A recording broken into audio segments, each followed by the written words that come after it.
Assalamualaikum warahmatullahi wabarakatuh. Waalaikumsalam warahmatullahi wabarakatuh.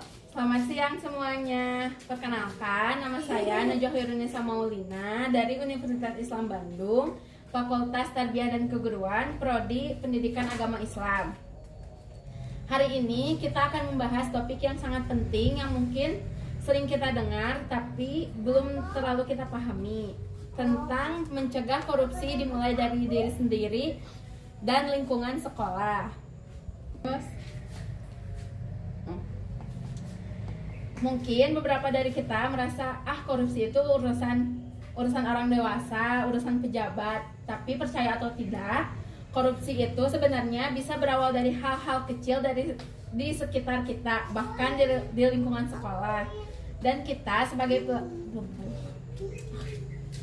kita sebagai pelajar punya peran besar untuk mencegahnya. Jadi mari kita pahami apa itu korupsi, kenapa dia jahat, dan bagaimana kita bisa menjadi agen perubahan dan melawan korupsi. Nah, mari kita mulai dengan pertanyaan yang paling dasar. Apa sih itu korupsi? Secara sederhana, korupsi adalah tindakan tidak jujur atau menyalahgunaan kekuasaan atau kepercayaan untuk keuntungan pribadi atau kelompok. Bayangkan, ini seperti mencuri, tapi yang dicuri bukan cuma barang, melainkan juga kepercayaan orang lain, hak orang lain, bahkan masa depan kita semua. Mungkin kita berpikir apa hubungannya dengan kita sebagai siswa. Ternyata ada loh jenis-jenis korupsi kecil yang mungkin pernah kita lihat atau bahkan tanpa sadar kita lakukan. Contohnya yang pertama, menyontek. Ini akan mengambil hasil kerja orang lain dan mengakuinya sebagai milik kita sendiri. Terus yang kedua, titip absen, meminta teman mengisi daftar hadir padahal tidak masuk. Yang ketiga, memakai uang kas kelas untuk keperluan pribadi. Uang kas itu akan milik bersama untuk kepentingan kelas.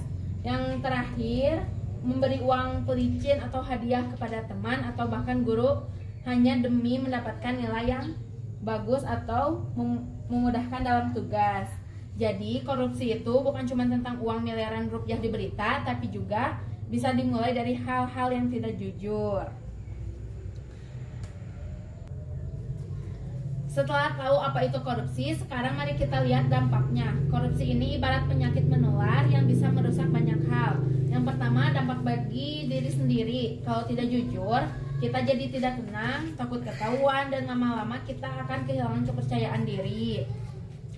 Terus yang kedua, dampak bagi keluarga. Bayangkan kalau keluarga kita tahu kita tidak jujur atau terlibat korupsi, mereka pasti akan kecewa dan malu. Hubungan di rumah bisa jadi tidak nyaman.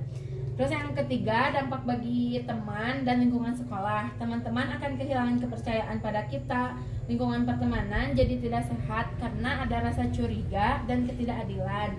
Di sekolah korupsi bisa membuat fasilitas kurang, kualitas belajar menurun, dan suasana jadi tidak nyaman. Terus yang terakhir, dampak yang paling besar adalah pada negara kita.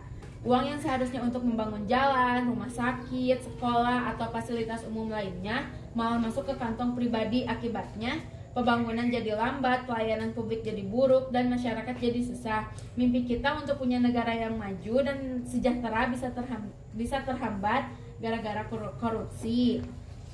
Jadi jelas ya, korupsi itu merugikan semua pihak, dari diri kita sampai negara. Terus selanjutnya, ada nilai-nilai anti korupsi. Lalu bagaimana cara kita melawan penyakit korupsi ini? Kuncinya ada pada nilai-nilai anti korupsi. Yang pertama, kejujuran. Selalu berkata dan bertindak sesuai fakta, tidak berbohong atau menipu. Yang kedua, disiplin. Taat pada aturan dan bertanggung jawab atas tugas-tugas kita. Yang ketiga, tanggung jawab, melaksanakan tugas dengan sungguh-sungguh dan berani menanggung akibat dari perbuatan kita. Yang keempat, keadilan, berlaku sama kepada semua orang, tidak memihak dan menjunjung tinggi hak orang lain. Yang keempat, keberanian, berani mengatakan tidak pada hal yang salah, berani membela kebenaran, dan berani melaporkan jika tidak melihat tindakan tidak jujur. Yang kelima, kemandirian, tidak bergantung pada orang lain, Untuk hal-hal bisa dilakukan sendiri. Yang terakhir ada kesederhanaan. Hidup tidak berlebihan, tidak boros, dan menghargai apa yang kita miliki. Selanjutnya, peran siswa dalam pencegahan korupsi. Yang pertama, berani berkata tidak pada ketidakjujuran. Kalau ada teman mengajak menyontek atau titip absen, tegas katakan tidak.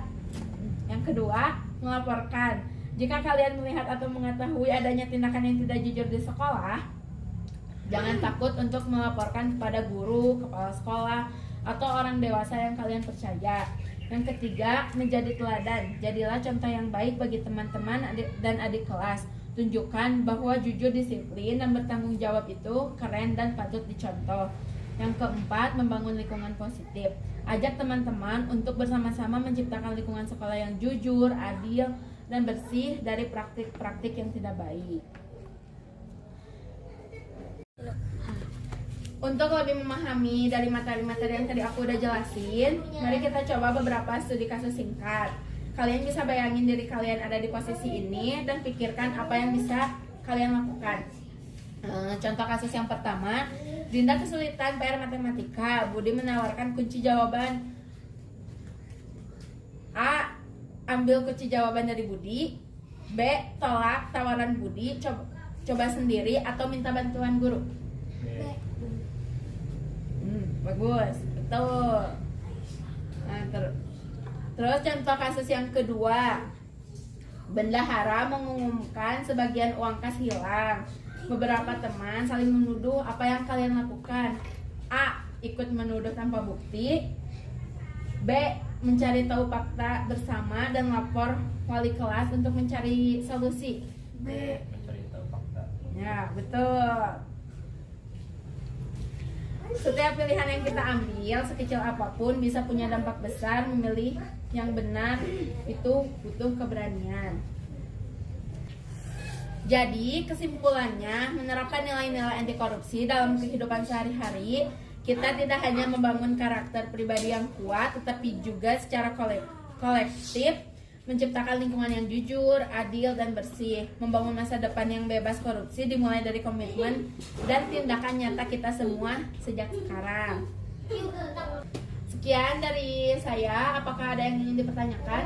Ya, silakan. Apa contoh korupsi yang sering terjadi di lingkungan sekolah dan bagaimana cara mengatasinya? Banyak banget ya contohnya. Yang paling sering itu menyontek saat ulangan atau plagiat tugas. Kalau misalnya di kampus-kampus ya, itu tuh udah ada namanya plagiat tugas. Biasanya itu dari Google.